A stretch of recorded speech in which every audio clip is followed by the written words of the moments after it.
Hi guys, it's Saturday morning. The weekend is finally here, and for me, of course, that means spending time fixing up Athena. If you saw last weekend's video, you might be thinking to yourself, wait a minute, Mess.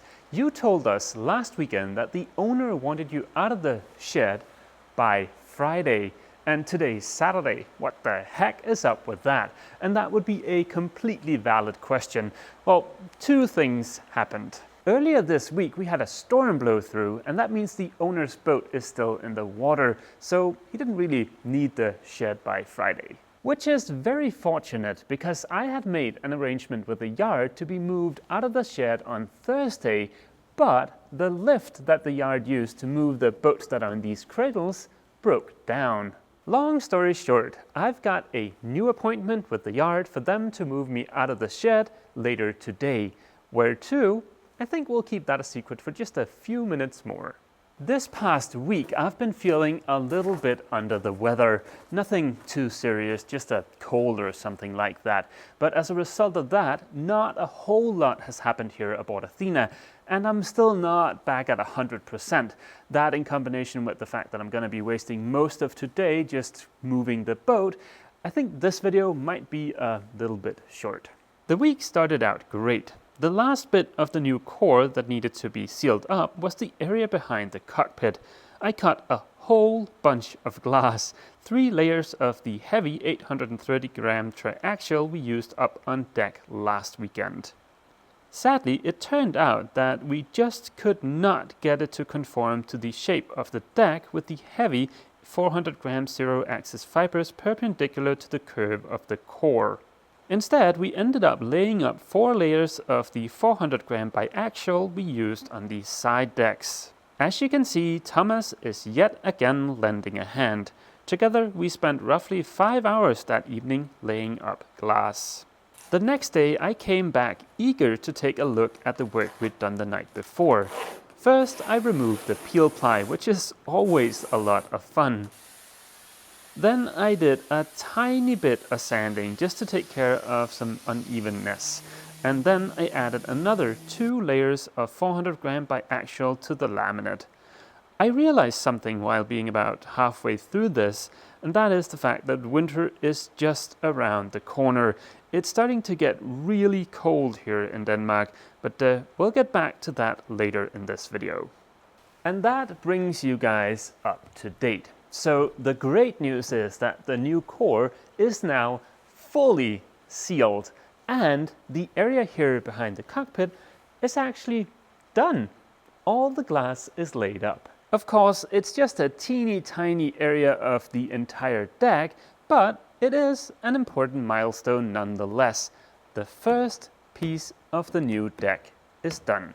When I say done, I mean the laminate is done, because there is still the non-trivial task of fairing all of this, and of course, painting it.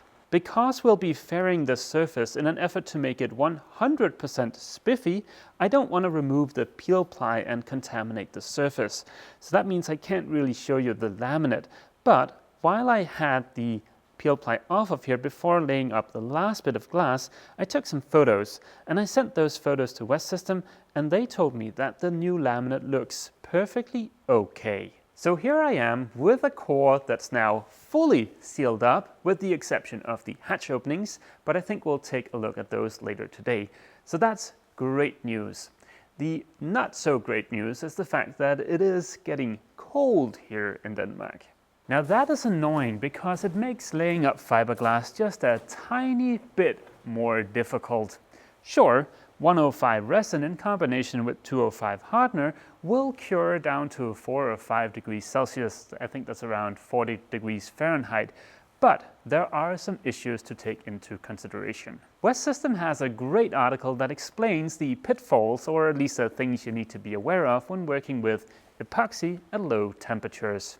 I'll link in that down below, and here is the Cliff Notes version. The viscosity of epoxy varies greatly dependent on temperature. On a warm day, it's almost like water, and then on a cold day, it's kind of like ketchup almost. Well, slightly watered down ketchup. For gluing applications, that change in viscosity is not really a big deal, but when wetting out fiberglass, it's kind of annoying. The higher viscosity of the epoxy makes it more difficult to meter accurately, it makes it more difficult to mix it thoroughly. There's also a higher chance you'll get tiny little air bubbles trapped inside the laminate, which weakens it, and there's the risk of a less strong secondary bond. All in all, a long list of pretty horrible features, but I think we can overcome all of those with just a tiny bit of ingenuity. But that is most likely going to be in next weekend's video. The only thing on my to-do list for today is to get the shed all tidied up nice for the owner and to get Athena out of there. And this should be the last bit of trash. There we go, all ready for a run to the recycling center. I've dropped off the last load of stuff at the recycling center and the shed is all nice and tidied up. But there's been a small change of plans. The yard won't be able to move Athena this weekend, which is really a shame because I'd very much been looking forward to showing you guys the place where Athena's going to be spending the next month. But looks like that'll have to wait until next weekend. The upside is, I'm still not feeling all that well, and spending the rest of the day underneath the covers watching sci-fi seems a lot more appealing than standing around outside in the rain moving a boat. So I think I'll go do that. But I'll see you guys bright and early tomorrow morning. Good morning, guys. It's a beautiful Sunday morning. The yard not being able to move Athena yesterday has thrown a little bit of a wrench into my plans for this video. I had hoped that the boat would be moved yesterday and that would leave today to show you the new workshop and to set up a little area for heating the epoxy and do a small test to show you how much easier it is to wet out fiberglass when the epoxy is at a higher temperature, and also to get down another section of laminate up on deck. But yeah, that's not gonna happen this weekend. Fortunately, there is other stuff that I can show you here aboard Athena. Let's jump into the cockpit. I've laid out some stuff here. This is the last bit of the old top skin from the deck that's still in existence, or at least it's the last piece I still have. The rest is wherever the recycling center put it. Over here, I've got a little sample of the new laminate. This is 4 layers of the heavy 830 gram triaxial we used up on deck last weekend, so that's this stuff. And 4 layers of that has yielded a laminate that is just about a hair thinner than the original top skin. Here you might be able to get a better view of the thickness of the two laminates. Like I mentioned, the new one is just a hair thinner than the old one. But on top of the 4 layers of 830 gram triaxial, we are going to add 2 layers of 400 gram biaxial. And that will make the new top skin roughly 0.5 millimeter thicker than the old top skin. I think it's very safe to say that we're in overkill territory here. I know this is not an accurate test, but just looking at these two laminates, I think it's safe to say that once I'm done with the deck, I am going to have a pretty spiffy deck.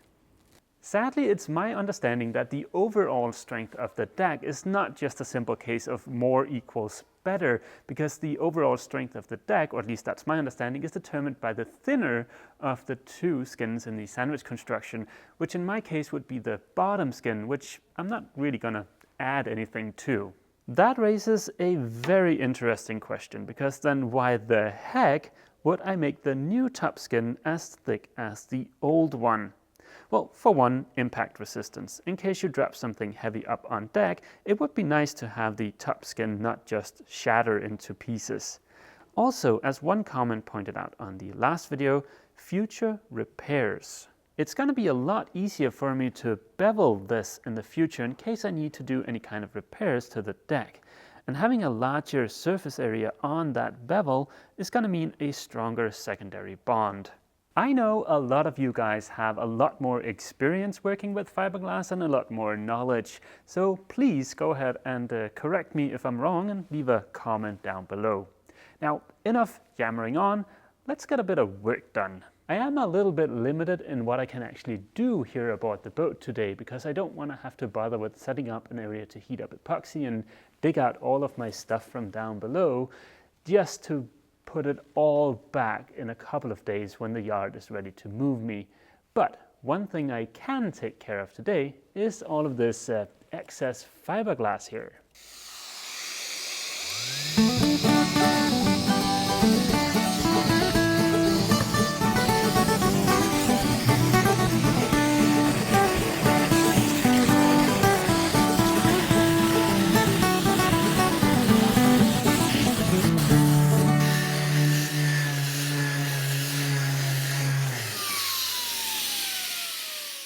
Like I mentioned in the last video, I am aware that it would have been much easier for me to end the laminate short of this radius, so down here. But this is just what happened, and to be honest, to me, this looks like a pretty good start. I am fully aware that I'm gonna have to do more sanding on this, but I think I should be able to blend this in so that it looks nice. There's not really anything else I can take care of here aboard Athena today without digging out epoxy and a ton of tools. But calling it quits a little early today is probably a good idea. I'm still not feeling all that great. Before ending this video, there is one teeny tiny little fun thing I want to mention. If any of you guys were at the Annapolis Boat Show yesterday, that was on Saturday, and you noticed a really cute girl wearing a Sail Life t-shirt, that was my girlfriend. Okay guys, I am sorry about this video being super short and basically just me yammering on for 12 minutes, but I guess some weekends plans just don't work out.